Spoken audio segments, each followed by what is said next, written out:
Hello বন্ধুরা, সবাই কেমন আছো? আশা করছি সবাই ভালো আছো। এটা হচ্ছে আমাদের বেনারস ভ্রমণের ভিডিও। পরিবেশ খুবই মনোরম, চারদিকে গাছপালা ভর্তি, তোমরা তো দেখতেই পাচ্ছ।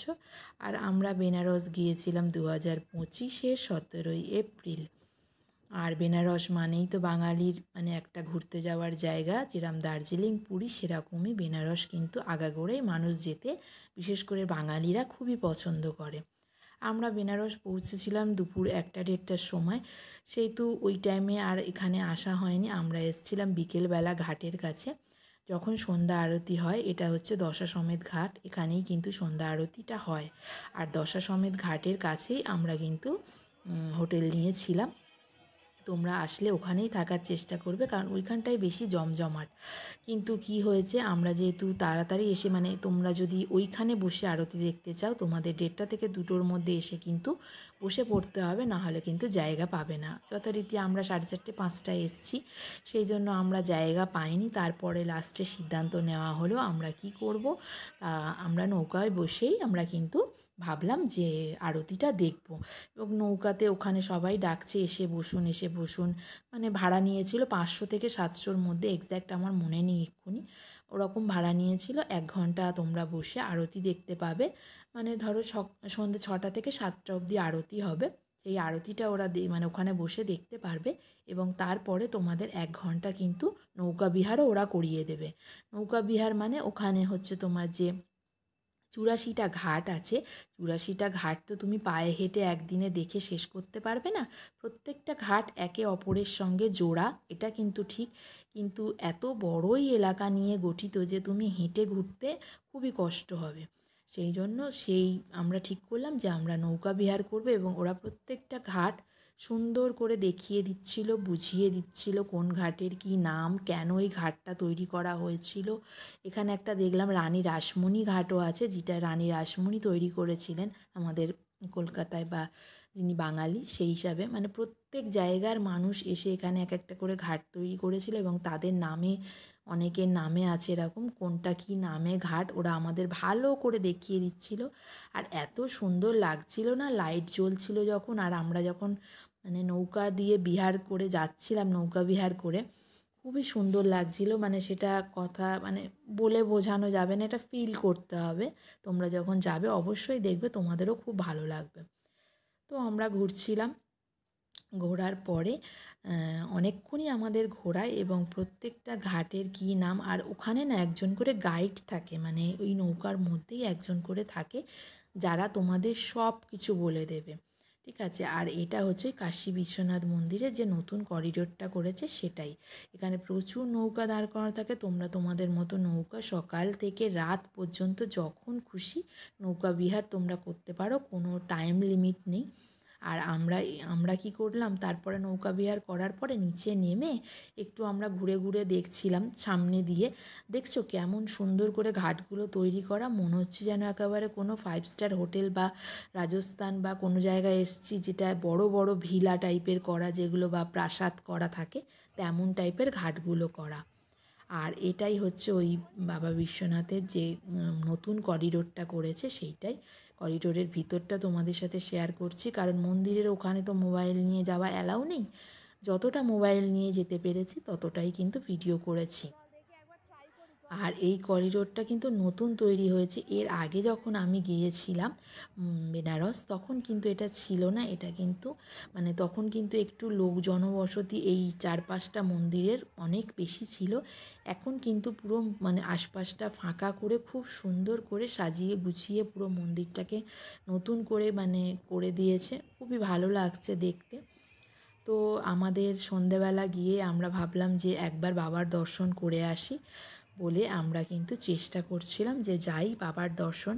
তবে ভিতরে গিয়ে 2 থেকে 3 ঘন্টা কিন্তু লাইন দিতে হয়, এটা কিন্তু তোমাদের জানিয়ে রাখছি। আর এটা হচ্ছে মণিকর্ণিকা ঘাট, যেটা সবাই জানে, নামকরা ঘাট। এখানে কিন্তু মরদেহ শুনেছি যার মৃত্যু হয়, যদি এখানে পোড়ানো হয় তার স্বর্গ লাভ হয় শুনেছি। আর এখানে নাকি কোনো সময়ই চুল্লি নেভে না, সব সময় চুল্লি জ্বলতে থাকে। কেমন লাগছে তোমাদের বলো এই জায়গাটা? আমার তো দারুণ লেগেছে। যেটা গল্প করছিলাম, প্রথম কিন্তু গিয়ে 2 থেকে 3 ঘন্টা তোমাদের কিন্তু লাইন দিতে হবে। সন্ধেবেলা আমরা গিয়েছিলাম বাবার দর্শন করতে, কিন্তু আমাদের কপাল খারাপ, বাবাকে এত ভিড়, বাবাকে আমরা দেখতেই পাইনি প্রথম দিন। তার পরের দিন আমরা কি করলাম, সকালবেলা একদম ভোর ভোর উঠেছিলাম, উঠে আমরা গঙ্গায় স্নান করি আগে, সেগুলো ভিডিও করা হয়নি।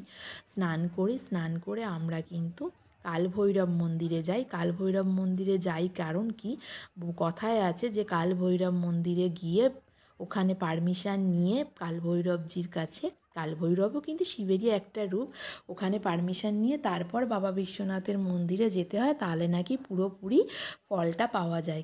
আর যদি কালভৈরব মন্দিরে না যাওয়া হয়, তাহলে বাবা বিশ্বনাথ মন্দিরের যে দর্শনের ফলটা নাকি সেইভাবে পাওয়া যায় না।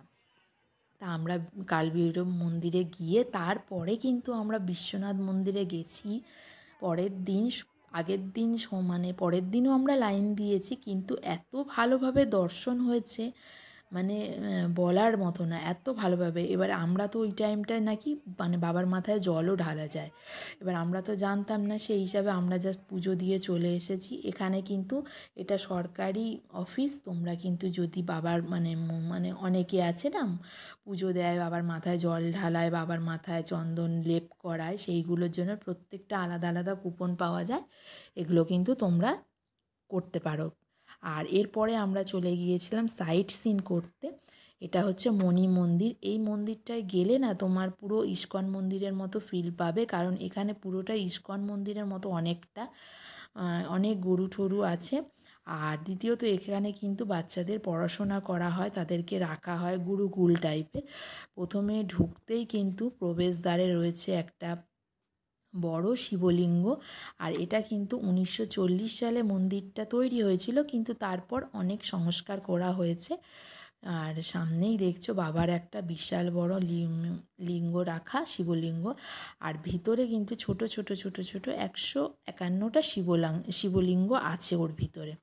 আর পুরোটাই গ্রানাইট পাথরের তৈরি। কিন্তু আশ্চর্য ব্যাপার, এটা কিন্তু এত শিবলিঙ্গ আছে, কিন্তু এটা অ্যাকচুয়ালি রাম মন্দির, মানে রামের মন্দির, ভিতরে মানে রামের মূর্তি আছে।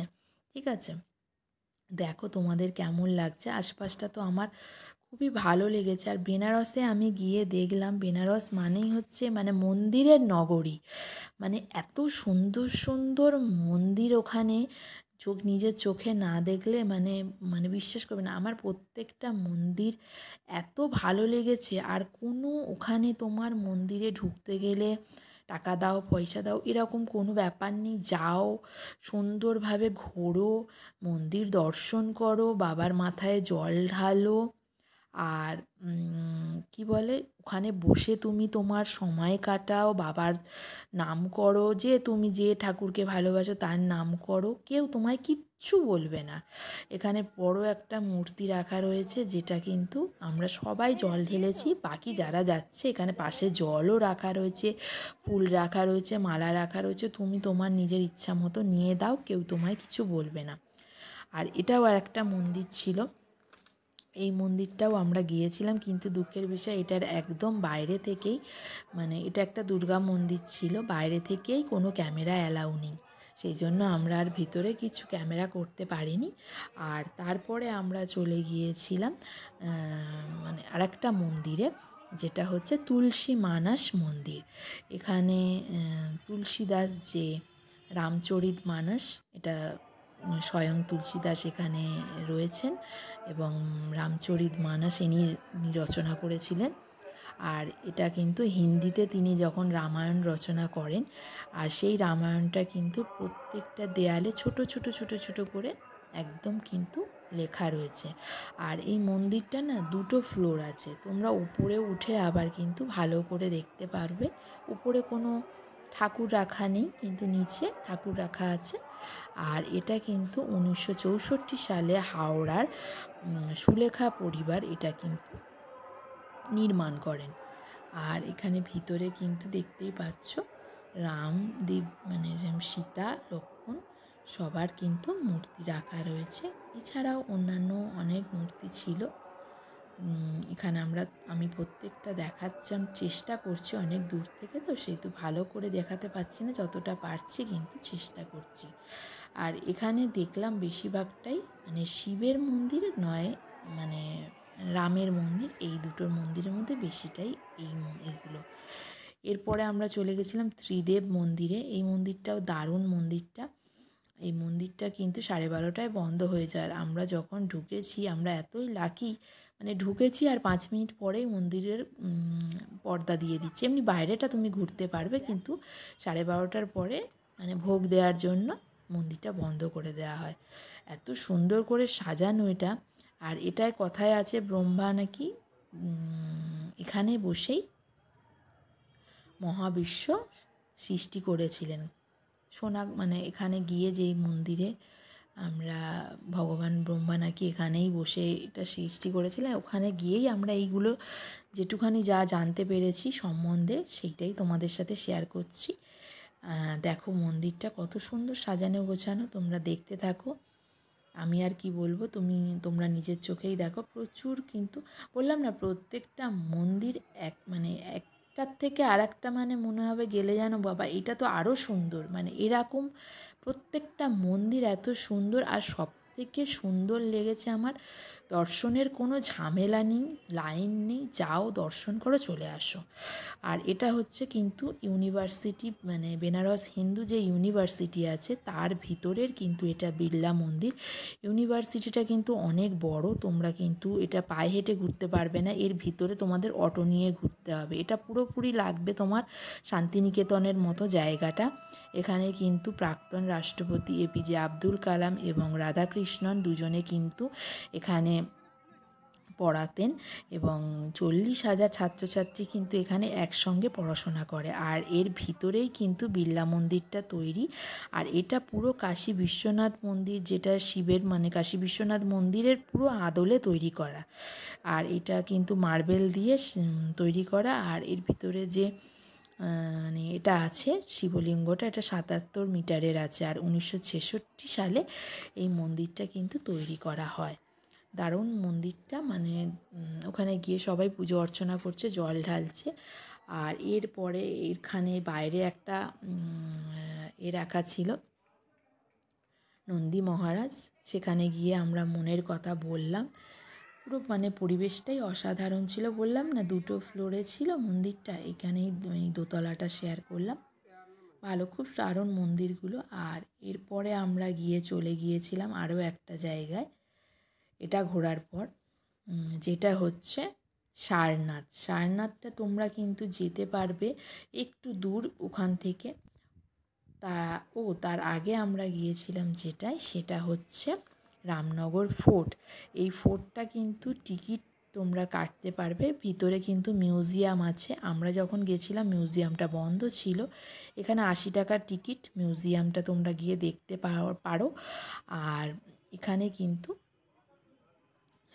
বিকেল গেলে ভালো। আমরা যখন গিয়েছিলাম রোদ্দুর ছিল। আর এটা ছিল সারনাথের সীতারসই, যেখানে রামচন্দ্র বনবাসে যাওয়ার আগে সীতামা রান্না করে দিয়েছিল তাকে, এই জন্য সীতারসই নামে এটা পরিচিত। আর এখানে আসলে গৌতম বুদ্ধ যে এখান থেকে ধর্মপ্রচার শুরু করেছিলেন সেটাই হলো সারনাথ। এটা কিন্তু বৌদ্ধদের একটি তীর্থস্থান, মানে যেরকম আমাদের 4 ধামের বলি, এটাও কিন্তু বৌদ্ধদের জন্য একটা ধাম। আর এটা হচ্ছে এখানে একটা বড় মূর্তি আছে বুদ্ধদেবের, যেটা হচ্ছে 80 ফুট 9 ইঞ্চি। কারণ এটা সেই হিসাবে তৈরি করা হয়েছিল যেহেতু বৌদ্ধদেব 80 বছর 9 মাস বেঁচে ছিলেন, সেই জন্য এইটা কিন্তু এইভাবে তৈরি করা হয়েছিল এই মূর্তিটা। ভিতরটা খুবই সুন্দর। আর ভগবান বুদ্ধ এখানে বসেই কিন্তু তার শিক্ষাদান করতেন। আর এই হচ্ছে আমাদের পুরো বেনারসের ভিডিওটা। তোমাদের কেমন লাগলো অবশ্যই কিন্তু জানিও। ভালো লাগলে অবশ্যই একটা লাইক কমেন্ট করো। আর তোমরাও পারলে অবশ্যই যেও কিন্তু বেনারস ঘুরতে। আমাদের বেনারস ভ্রমণ কিন্তু খুবই ভালো ছিল। তবে বেনারসে সবসময় ভিড় থাকে, কোনো সময় কিন্তু ফাঁকা থাকে না। শীতকালে বেশি ভিড়, গরমকালে একটু কম ভিড়। কিন্তু বাঙালির কাছে বেনারস খুবই প্রিয়, সেই জন্য বেনারসে কিন্তু কোনো সময় ফাঁকা থাকে না। এই ভিডিওটা তাহলে এখানেই শেষ করলাম।